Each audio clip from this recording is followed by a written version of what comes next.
I'm here with James of Kill Delight to talk about their latest record, Death Melodies, coming out March 8th on Fearless Records.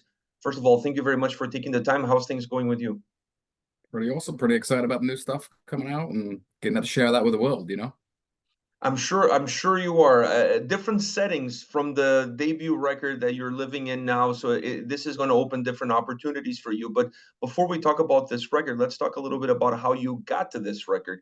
How much did the previous album, the way it turned out, the way you guys approach it, how much of that impact everything that went into making this new album?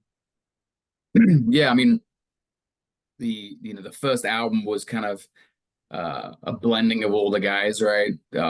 Every bringing their talents to the table and kind of figuring out who we were. I think this record is now I'd like to think is kind of defined what Kill the Lights is as an entity, not just hey, five dudes from five separate bands coming together. It's now created its uh own sound and own style and own kind of vision for what we want to do. So I think this is really nice for everybody. This was a collective come together on this one. So I feel we all feel really invested in it and really excited about kind of the results.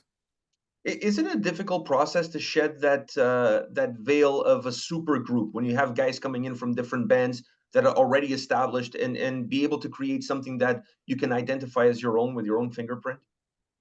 Yeah, I mean, I think whenever you put the supergroup tag on anything, right? So one, there's a great expectation around what that should be, right? So if this was a Kill the Lights band that came out, that'd be, it would be merited on its own accord. When you have guys from such bands as Bill Left My Valentine, which have had great success, right? There's always going to be a comparison, kind of, so that kind of puts a lot of pressure on you, a little bit. Um, what I'd like to think is that this record kind of takes it away from it becoming a hey guys from this band, and I'd like to really see it as Kill the Light standing on its own and creating its own identity, and I think this album does that. Like you mentioned, you had guys coming in from different bands with having their own influences on that debut record. But now, when it comes to putting Death Melodies together, how much of how each other, like how much of you guys taking your own experiences from a creative standpoint of what you did before, how much of that impacted the way you guys as a collective now decided to take perhaps a single road together in order to put an album like this? Yeah, I mean, I think this was, we're all based in different places, but this record specifically was kind of written, half of it was written together in a room. There was other writing sessions we had in LA where a couple of us got together. There was one in Canada during COVID where we had a writing session. So it's been a mix of everything. What I feel like it is kind of, we never wanted to put a you can't do this or can't write this kind of song. We've always kind of had a bit of that mentality.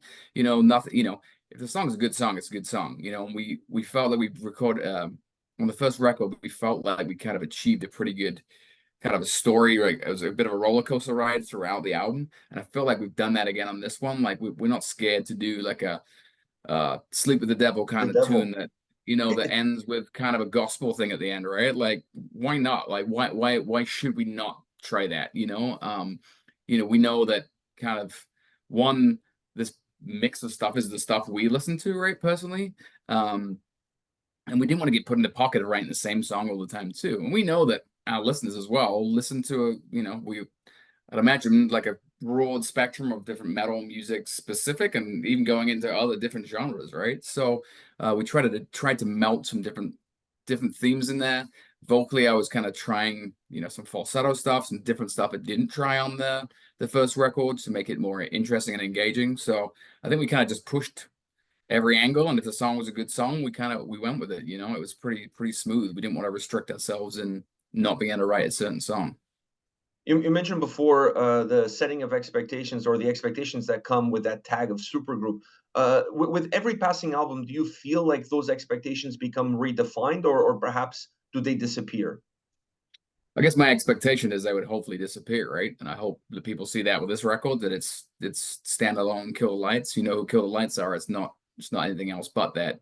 But I feel a lot of bands struggle on that second record. A lot of bands have that freshman album and they never quite find that sophomore record.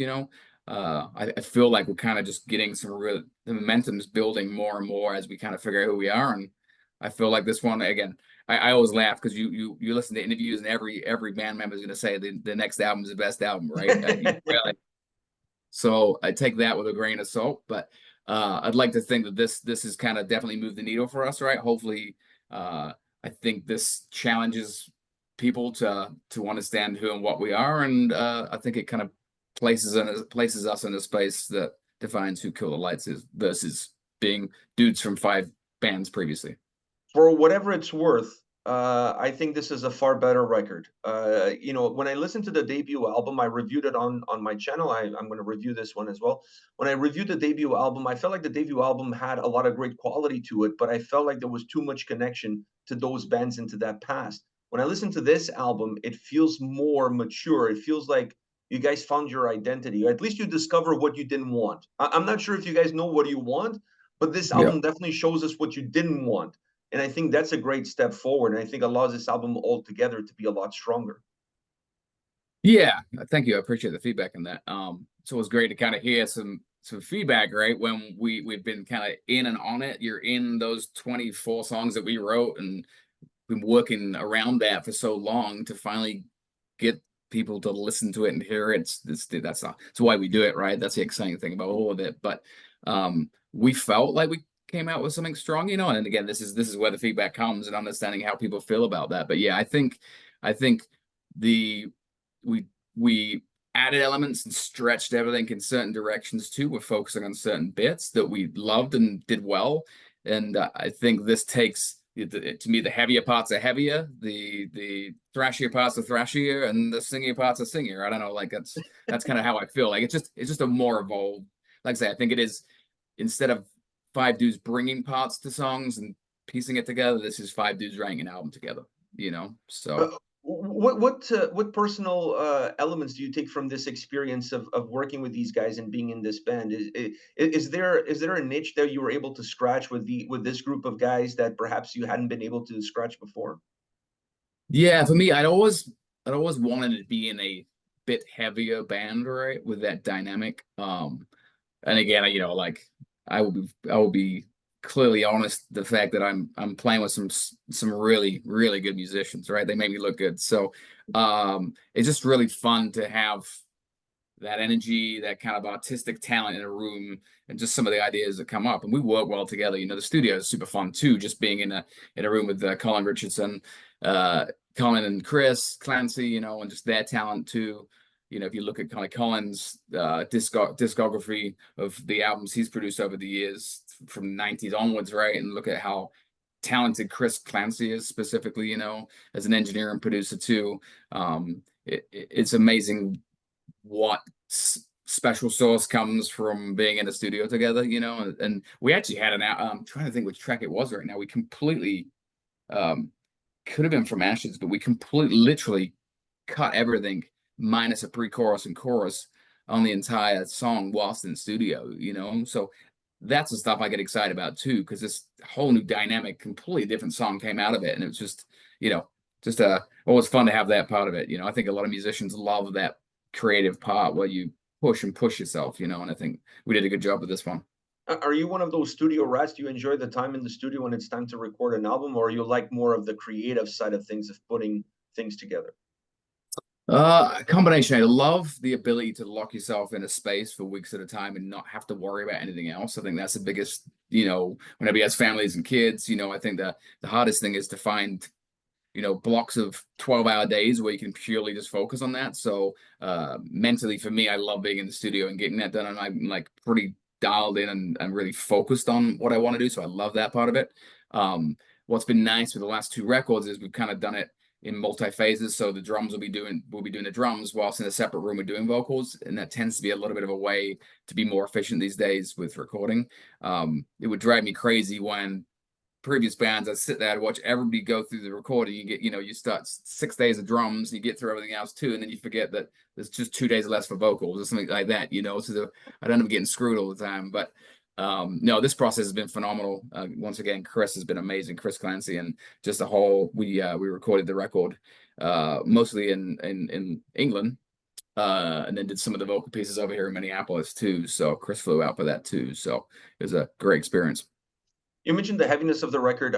It's definitely there, but I feel like the guitars play a much larger role than just being heavy on this album. They offer a lot of great texture in the sound. They offer a lot of great dynamics. Having an album that, in my opinion, changes from that perspective from the debut to now in terms of how more dynamic, how more fluid and impactful the guitars are. What does that do for you? I mean, it just gives me so much more room to work with a melody and room to work on the vocal piece to it, right? I think that's what's the dynamic I've been gifted, and this record is there's still some crazy solos, some so crazy technical parts to it, but also there's room been given to that, and I think what that by giving some of these songs extra room, right, breathing room, has allowed the heavier parts to feel heavier, the more melodic pieces of that song to be more melodic, and then it just creates a bigger, broader dynamic of every song versus being a compact start finish song going through pretty much within the same range. I think we've kind of captured some different vibes within that and different dynamics and even drum beats. A couple of drum beats that Moose drops in, like kind of straight throwback disco stuff, all kinds of stuff. As you hear the album, he's his drumming again is phenomenal on this Yeah. record, and he's pushing himself for that too. So again, just thinking out the box. The way we approach some of these tunes and like trying to look at it like a start to finish album. Like we had 23, 24 songs, but we wanted it to make sense as you listen through the record. I don't know about you, but for me, there's nothing worse than having a record with two singles that are really good on it and the rest is just fluff in between. For us, we spent hours in Bridge End listening through these tracks and trying to piece together what made sense. So other tracks that didn't make the record were probably as strong, but didn't kind of sit in the journey we're trying to create through this. When we talk about Death Melodies is the album title. It started off as a song title, but it kind of I said to the guys, I'm like that would really make a good album title. And the reason that would make a good album title, based on just kind of some of the lyrical content with dealing with anxiety and stress and just kind of depression and some of the just challenges we have in the world. I feel like Death Melodies really tells a story of it's a soundtrack to our lives. We all go through this battle from birth through to death and the struggles we have. It doesn't matter the color of your skin, where you live, we all have these things that we deal with, and it's kind of that soundtrack to a life a little bit. And I think that kind of reflects the album title. And that also reflects that more maturity feel, like I mentioned earlier, because the structure of this record is way better. It gives you more playability from start to finish than what I saw on the debut album. This is a much harder album for you to walk away from it once you engage yourself with it. It kind of keeps you, kind of holds you a lot better. Yeah, I appreciate that. That's good. It means you're gonna listen to my whole album, so this is good. Well, for me, like that's what I look forward to the most. Like I really want to have that full experience. You obviously look for the quality within the individual songs, but you want the overall experience to be one that allows the album to be memorable. Not just like you said, one or two songs are memorable and the rest Yeah. is kind of pretty much, you can push it to the side. It's not the case with Death Melodies for sure. I mean, for me, like I used to part of my favorite thing about a new release coming out. I would go to the record store, I would pick up the CD, I would read the inlay, I would listen through the entire record. That was part of the music experience that it's kind of got lost with singles these days, the format. Younger kids don't appreciate the love of that, getting that record, reading who produced it, reading who, Yeah. the writing Even the credits were. shout outs, the Oh bands yeah, who they were, I'd read everything. Yeah, yeah, I would be like interested to see who they're shouting out because sometimes you would discover a band that you yep. haven't heard of it before in one of the shout outs and things like that. Yeah, doesn't happen Yeah. anymore. So we I think that's a big part of it. But yeah, we just do you have tracks that throughout the record that just stood out to you specifically? I mean, for me, it's interesting because you know my favorite songs actually are not necessarily the singles. And if you actually chatted with the guys, I think we each have three or four kind of different songs we really feel are our favorites. For me, the two that stood out that are not the singles is "Sleep with the Devil" because I thought that was a very outside the box song. I felt like it had, and maybe you have a different take, but to me, it had almost like a country vibe to it, like a country ballad vibe to it. Yeah. And it may seem completely like off the rails when you think about the band and the context, Yeah. but it works so well. And the other one is "Men Without Face." That thrashy guitar riff on that song, oh my god, it's just like Yeah. outstanding. Yeah. So that's one of my favorites. Die Alone. Um, that that track's pretty. I love that track just based on the way that breaks down too. Just the groove that Moose has in that.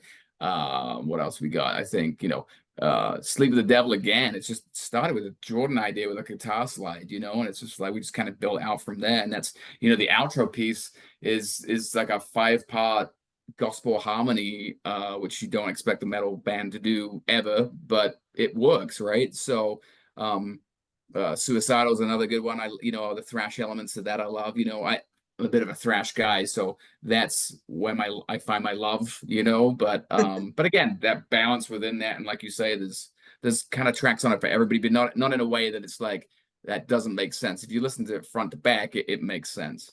Yeah, if you Yeah. take certain songs out of the context of the record, it's a little bit harder to find. How can you find the context for them? But when you're listening to the album from beginning to end, it feels a lot more seamless. Like they came at the right time with the right sound, with the right experience, and everything feels a lot more cohesive. Yeah, absolutely.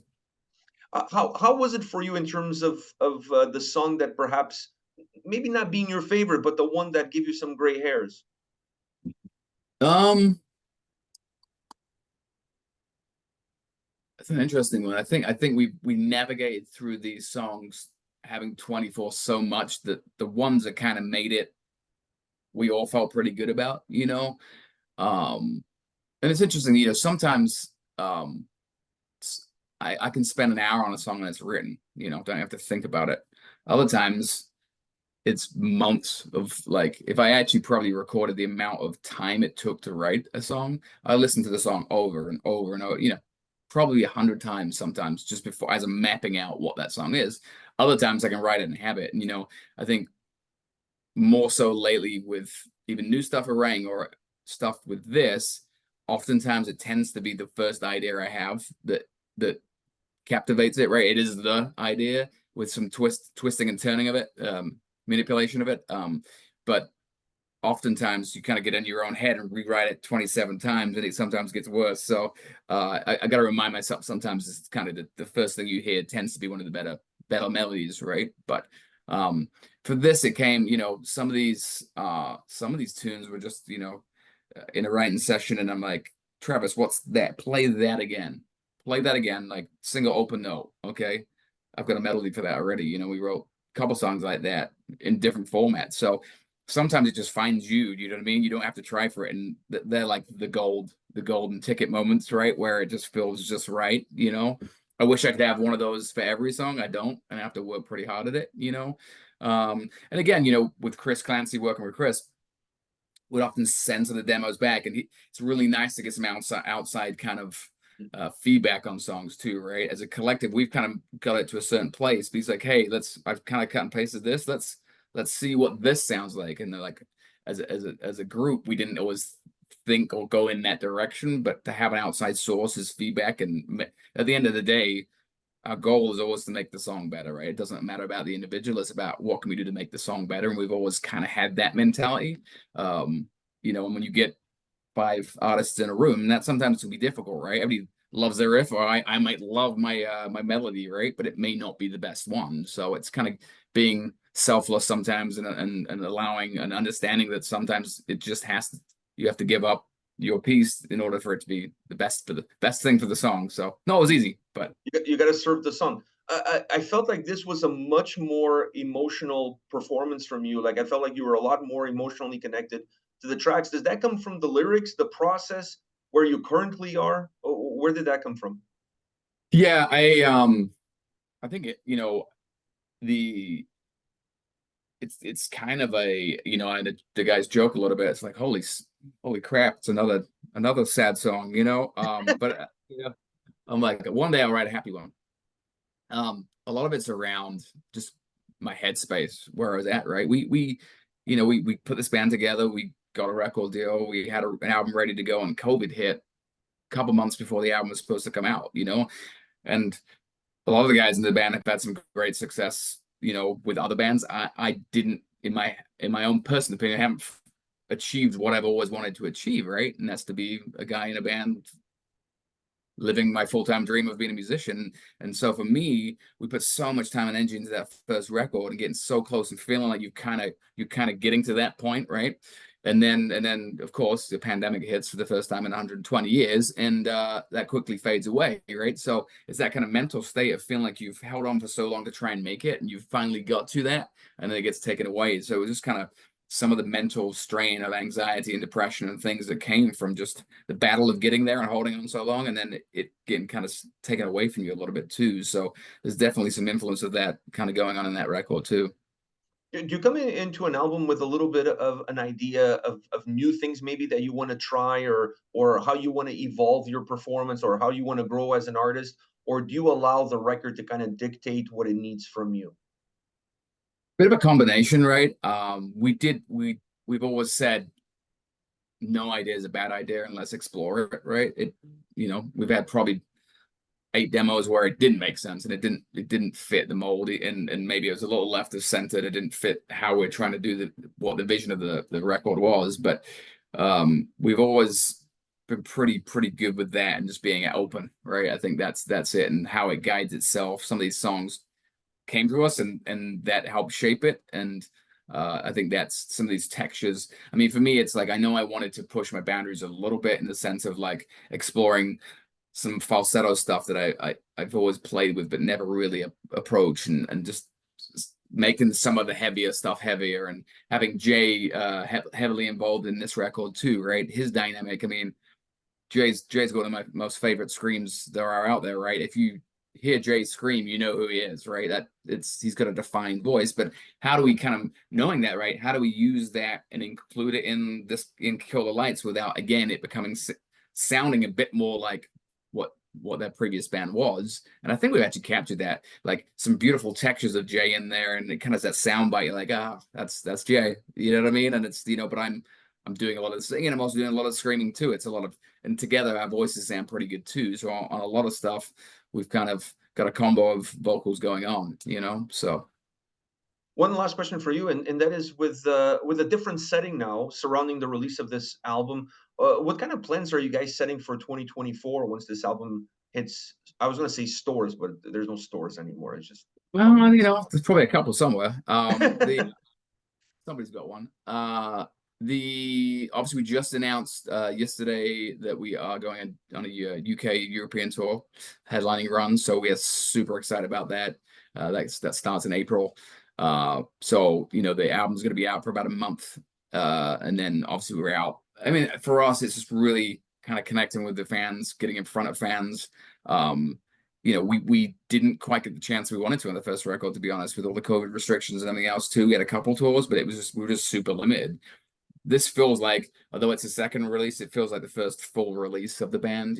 So not only does it feel like we found our sound, but it's the first release of what is Kill the Lights, and giving us the ability to get out there and kind of push it. And for me, I love playing live too, and I love meeting people and having conversations. And we get so many people coming up and sharing their experiences and stories and how music impacts their life, not only ours, but how they rely on music as for support and mental therapy, right? It's amazing how we all use that to kind of get through a lot of things. And so those stories, what I love is the 10 to 15 people that grab me through that tour and will tell me like how directly a specific lyrical line spoke to them, and how it's given them the ability to kind of reach out and kind of get over certain things too, which means we're doing a job. I hope after that European tour, you guys somehow find the time and the ability and the promoter to bring you guys to North America. I would love to see you guys play in Toronto. I would love to see you guys play in North America. I think the market is ready. Yeah, we are definitely ready to do that, and that is definitely the plan. So keep That's your that. fingers crossed. That's that Yeah. one. And I love Canada. I toured Canada quite a few times, and Quebec and Toronto, and I mean I love Canadians too. I live in Minneapolis basically, so I'm close enough to Canada as it is, but some just beautiful. I literally toured the entire width of the country in December once, so it's Wow, uh, yes, which is that's probably not the ballsy. best time, not the best time to break down in a bus, but I did it. So But yeah, just the passion of the fans and the culture and everything else too, you know. So I know the boys love Canada too, and like I say, we were blessed to get over to cross the border at Detroit and meet in Canada to do some writing here. So I think 3 or 4 of the tunes on the record were written in Canada. So Canada can own some of it right now, you know. Yeah, we definitely gonna put our flag on that because that's something super cool.